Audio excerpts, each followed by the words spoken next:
So water and mineral ये दो substances हैं जो सिर्फ ट्रांसपोर्टेशन से ही सप्लाई हो सकते हैं प्लांट में मेजॉरली।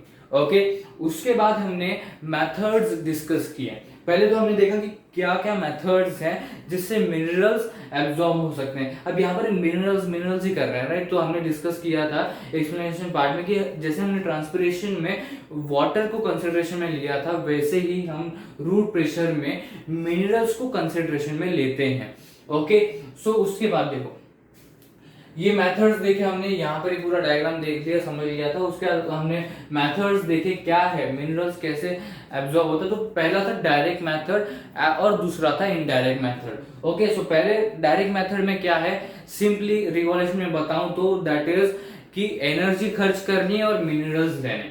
उसके बाद मिनरल्स का कॉन्सेंट्रेशन हाई हो जाता है, तो यहां पर बताया गया था उसके बाद कि दोनों ही इंपॉर्टेंट है। उसके बाद हमने डिस्कस किया कि मिनरल्स का कॉन्सेंट्रेशन हाई हो गया तो वाटर का भी कॉन्सेंट्रेशन कैसे हाई होता है। ओके, ये हमने देखा यहाँ पर, राइट। और यहाँ पर इससे पहले ये जो बीच का लाइन दिख रहा है आपको, राइट, मींस मिनरल्स के कॉन्सेंट्रेशन हाई होने के बाद, मतलब मिनरल्स के आने के बाद और वाटर के आने के बाद बीच में जो था, जो हमने डिस्कस किया था, ये दोनों ही वाटर और मिनरल दोनों ही कैसे इंपॉर्टेंट है, ये हमने डिस्कस किया था केस 1 एंड केस 2 से, राइट। तो ये सारा एक्सप्लेनेशन पार्ट में था। उसके बाद हमने ये देखा कि इनडायरेक्ट मेथड क्या है, क्या सिर्फ मिनरल ऐसे ही आ रहा है या दूसरे तरीके से भी आ रहा है। तो यहाँ पर एक एडवांटेज हो जाता है, दो केसेस देखे हमने कि मिनरल आ कैसे रहा है, राइट। दो केसेस हमने इसमें नहीं देखा कि मिनरल्स आ कैसे रहा है, दो केसेस इसमें देखा कि एडवांटेजेस कैसे हैं। ओके, सो इनडायरेक्ट मेथड में क्या देखा था हमने कि वाटर ऐसे एब्जॉर्ब हो रहा है, ओके, बाय ऑस्मोसिस, ओके, क्योंकि उसका लो कंसंट्रेशन है। तो जब वाटर आ रहा है तो उसके साथ मिनिमल या आप बोल सकते हैं माइनर स्केल में, मतलब बहुत ही स्मॉल क्वांटिटी में डिजॉल्व फॉर्म में मिनरल्स भी वाटर के साथ एब्जॉर्ब होते हैं, डिजॉल्व फॉर्म में जो वाटर के साथ आते हैं।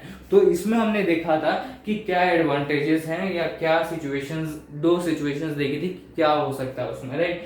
सो इसके बाद हमने इसको कनेक्ट करके देखा था डायरेक्ट मेथड और इनडायरेक्ट मेथड को कि क्या हो रहा है, कैसे हो रहा है, ये पूरा पैटर्न समझने की कोशिश की थी, राइट। सो ये था इनडायरेक्ट मेथड। ओके, सो इसी के साथ हमारा रिकॉलेशन पार्ट, जिसमें हमने पूरा रिकॉल किया कि हमने क्या क्या किया है। पहले तो ये डायरेक्ट मेथड और इनडायरेक्ट मेथड के बारे में ये बहुत ही इंपॉर्टेंट थे, राइट।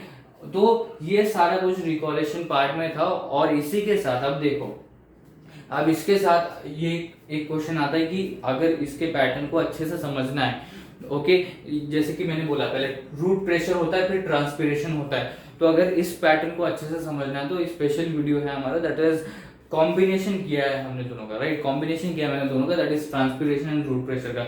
तो उसमें ब्रीफली इतना डिटेल में नहीं गए हम कि पूरा डायरेक्ट मेथड क्या है, इनडायरेक्ट मेथड क्या है, फिर ट्रांसपिरेशन में कैसे हो रहा है, तो इतना डिटेल नहीं गए उधर। शॉर्ट टाइम में ब्रीफली फटाफट उधर समझा दिया है कि पहले रूट प्रेशर कैसे हो रहा है और फिर ट्रांसपिरेशन कैसे हो रहा है। तो अगर आपको ये पैटर्न क्लियर करना होगा, अगर पैटर्न क्लियर हो गया तो क्या होगा, एक्सप्लेनेशन एकदम सिंपली कर पाओगे, एकदम अच्छे से कर पाओगे, राइट, और ज्यादा टाइम भी नहीं लगेगा, राइट। सो एक बार ये पैटर्न क्लियर हो गया तो क्या होगा, अच्छे से एक्सप्लेन कर सकते हो आप, राइट। जब ये एक्सप्लेनेशन वगैरह इसमें जाओगे, राइट।